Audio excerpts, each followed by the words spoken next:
আসসালামু আলাইকুম ভালোবাসার মানুষ, দেখতে পাচ্ছেন আমার ছোট্ট একটা বাচ্চা আছে আমার কাছে। ও ভালো কাজ করে, ওর জন্য আপনারা সবাই দোয়া করবেন। আরাফাত, ওখানে কি কোনো সমস্যা ফিল করছো?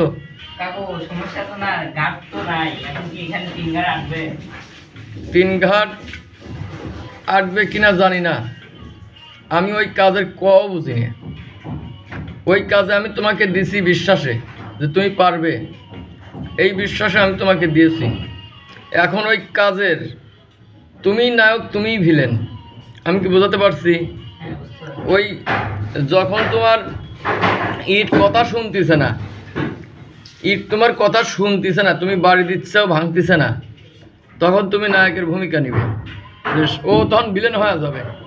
ওই ইট মনে করবে যে ভিলেনে আমি বেরিয়েছি, তুমি নায়ক। ঠিক আছে?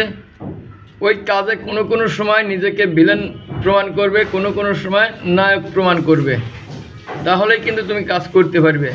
আর যখন মনে হবে যে আমি কিছুই না, তখন তুমি এই কাজ করতে পারবে না। ঠিক আছে এ পর্যন্ত? ওকে।